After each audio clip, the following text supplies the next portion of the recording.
कि देश में परम पूज्य बाबा साहब डॉक्टर भीमराव अंबेडकर की मूवमेंट को आगे बढ़ाने वाली तथा दलितों एवं अन्य उपेक्षित वर्गों की बहुजन हिताय व बहुजन सुखाय के सिद्धांतों पर चलने वाली यहाँ एकमात्र अम्बेडकरवादी पार्टी केवल बीएसपी है। और जब से इस पार्टी के सांसद व विधायक आदि बने हैं तथा यूपी जैसे विशाल राज्य में भी ये पार्टी कई बार सत्ता में आई है, तो तब से केंद्र व राज्यों की भी सत्ताधारी और विपक्ष की भी अंबेडकर विरोधी जातिवादी पार्टियां किस्म किस्म के साम दाम दंड भेद आदि अनेकों हथकंडे इस्तेमाल करके बीएसपी को कमज़ोर करने में लगे हैं। और इस मामले में सत्ता व विपक्ष में बैठी जातिवादी पार्टियों ने पर्दे के पीछे से विशेषकर दलित एवं अन्य उपेक्षित वर्गों में से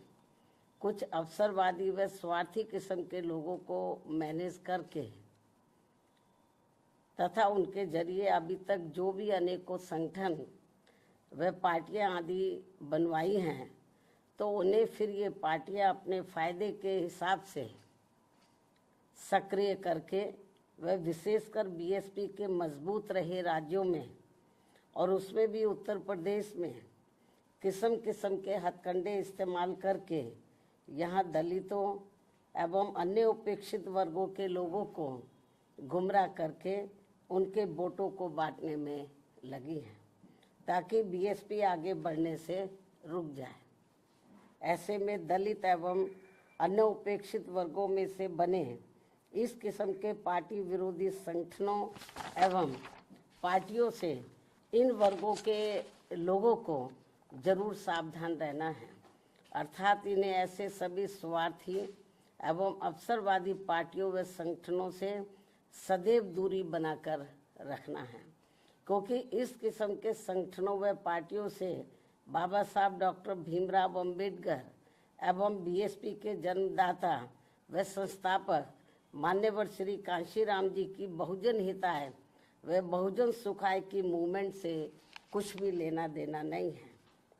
जबकि वास्तव में इनकी मूवमेंट को आगे बढ़ाने के लिए बीएसपी पूरे जी जान से लगी हुई है, जिसे आगे बढ़ते एवं मजबूत होते हुए देखकर अब पूरे देश में व खासकर यूपी में यहाँ सत्ता एवं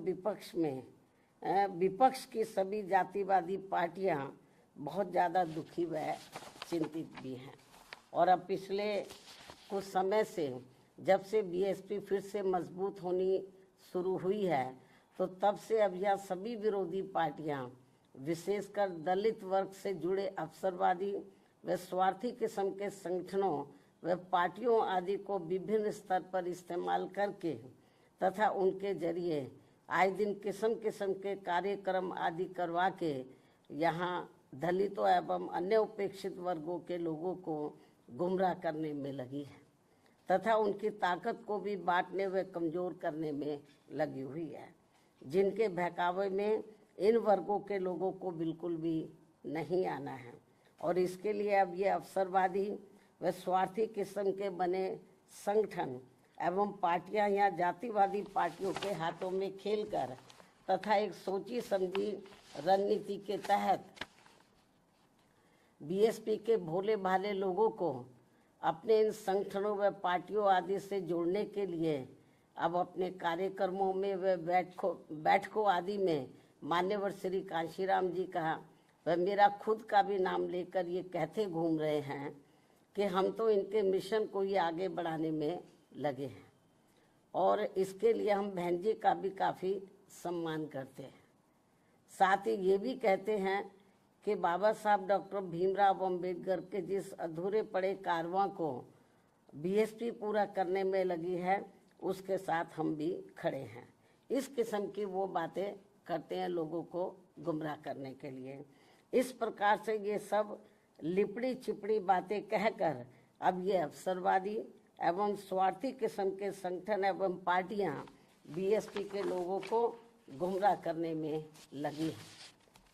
तथा इस पार्टी को कमज़ोर करने में लगी हैं। जबकि इस मामले में हमारी पार्टी का ये कहना है कि यदि इनकी इन सब बातों में रत्ती भर भी सच्चाई होती तो तब फिर ये लोग विरोधी पार्टियों के हाथों में खेलकर अपने अनेकों संगठन एवं पार्टियां आदि नहीं बनाते और फिर ये लोग सीधे बीएसपी से ही जुड़कर अपनी बहुजन हिताय व बहुजन सुखाय की पार्टी को ही मजबूत करते। लेकिन ऐसा ना करके ये लोग एक सोची समझी रणनीति के तहत इस किस्म की बातें कहकर हमारे बीएसपी से जुड़े भोले भाले दलितों एवं अन्य उपेक्षित वर्गों के लोगों को गुमराह करने में लगे हैं। इस किस्म की बातें कहकर बीएसपी को आगे बढ़ने से रोकने में लगे हैं, जिनसे इन वर्गों के लोगों को हमेशा सचेत रहना है ताकि यहाँ जातिवादी पार्टियाँ इनके जरिए बीएसपी को कमज़ोर व ख़त्म करने के अपने इस मकसद में कामयाब ना हो सके। इतना ही नहीं बल्कि अब ये विरोधी पार्टियां इनसे अनेकों और भी हथकंडे इस्तेमाल करवा सकती हैं ताकि फिर देश में बीएसपी का अस्तित्व ही ना के बराबर रह जाए। इसके साथ ही अब तो ये जातिवादी पार्टियां अपने राजनीतिक लाभ के लिए इन स्वार्थी व अवसरवादी संगठनों एवं पार्टियों को जिंदा रखने के लिए चुनाव में अपने वोट भी ट्रांसफर करा के इनके अब एक आधी एमपी व एमएलए भी जितवा कर भेज रही है। इतना ही नहीं बल्कि ईवीएम में भी धांधली करा के अब बीएसपी के उम्मीदवारों को जीतने भी नहीं दे रही हैं ताकि दलित एवं अन्य उपेक्षित वर्गों के लोगों का बीएसपी से मोह भंग हो जाए। हालांकि ईवीएम में धांधली को लेकर अब विपक्ष की पार्टियां भी काफ़ी कुछ बोल रही हैं। ऐसे में अब हमारी पार्टी सहित अधिकांश विपक्ष की पार्टियां भी यही चाहती हैं कि देश में सभी छोटे बड़े चुनाव पूर्व की तरह ही बैलेट पेपर के जरिए होने चाहिए, जो वर्तमान सरकार के रहते तो संभव नहीं हो सकता। लेकिन उम्मीद है कि सत्ता परिवर्तन होने के बाद ये सब संभव हो जाए। इसलिए ऐसी संभावना के चलते अभी अपनी पार्टी के लोगों को भी कतई निराश नहीं होना है, बल्कि इनको अपनी पार्टी को हर स्तर पर मजबूत बनाते रहना बहुत ज़रूरी है, क्योंकि देश में वर्तमान में चल रहे राजनीतिक हालातों में ये ईवीएम वाला सिस्टम कभी भी बदल सकता है और फिर यहाँ बैलेट पेपर से ही देश में हर चुनाव होंगे और ऐसा हो जाने पर फिर बीएसपी के भी अच्छे दिन पुनः वापस लौट आएंगे। इस उम्मीद के साथ ही पार्टी के लोगों को यहाँ जातिवादी पार्टियों के इशारों पर बने ऐसे सभी अवसरवादी एवं स्वार्थी किस्म के संगठनों एवं पार्टियों आदि के हथकंडों से सावधानी बरतते रहना बहुत ज़रूरी है। इसके साथ ही पार्टी के लोगों को अपनी एकमात्र हितैषी पार्टी बीएसपी के जनाधार को बढ़ाने की तरफ भी इन्हें विशेष ध्यान देना है, ताकि फिर अपनी ये पार्टी खासकर यूपी में पुनः पूर्ण बहुमत के आधार पर सत्ता में आसीन हो सके, जो ये सर्वजन के हित में होना यहाँ बहुत ज़रूरी है। इसलिए कांग्रेस, बीजेपी व सपा आदि इन पार्टियों के सहारे व इशारे पर चलकर दलित एवं अन्य उपेक्षित वर्गों की एकता व इनकी एकमात्र हितैषी एवं अम्बेडकरवादी पार्टी बीएसपी को कमज़ोर करने वाले ऐसे सभी अवसरवादी व स्वार्थी संगठनों एवं पार्टियों के नेता चाहे अपने निजी स्वार्थ में सांसद, विधायक व मंत्री आदि क्यों ना बन जाएं, तो भी इससे इन वर्गों के लोगों का कुछ भला होने वाला नहीं है। इसके अलावा यहाँ मैं ये भी कहना चाहूँगी कि पिछले कुछ समय से हमें ये देखने के लिए मिल रहा है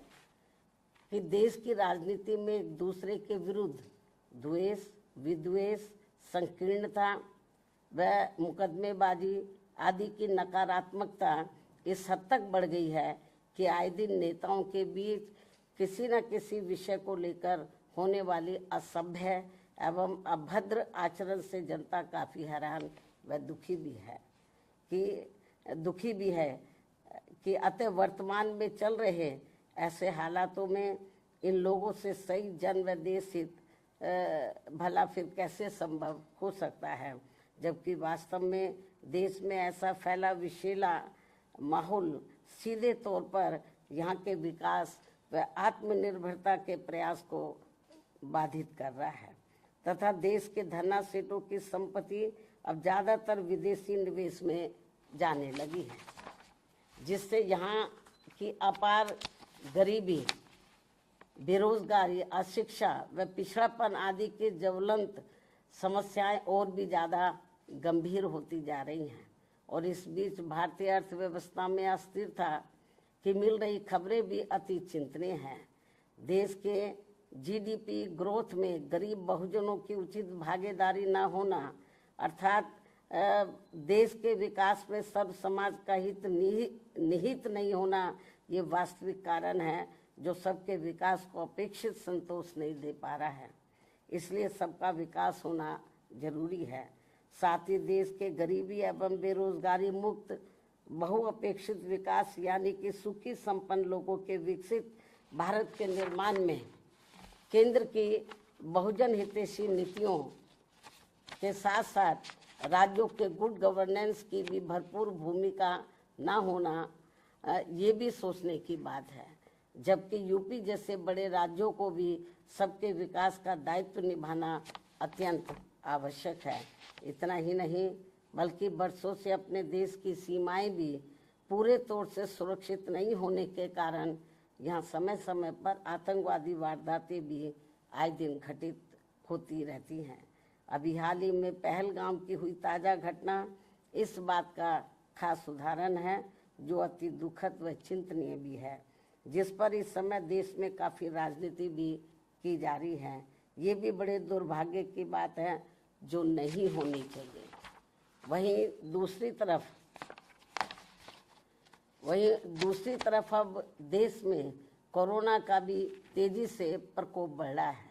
जिसके रोकथाम के लिए भी सभी राज्य सरकारों को विशेष ध्यान देना चाहिए। साथ ही देश में लगातार बढ़ रही गरीबी एवं महंगाई आदि ने भी लोगों को अब काफ़ी तोड़कर रख दिया है। इनके साथ साथ इस समय देश के कुछ भागों में भारी वर्षा व तूफान आदि आने की वजह से भी लोग बहुत ज़्यादा मुश्किल में हैं। इन सब मामलों में भी केंद्र व राज्य सरकारों को जरूर ध्यान देना चाहिए। साथ ही सरकारें कार्यक्रमों के प्रति गंभीर व संवेदनशील न होने के कारण आए दिन मची भगदड़ में हो रही मौतें भी अति चिंता की बात है। इस ओर भी सरकारों को जरूर ध्यान देना चाहिए।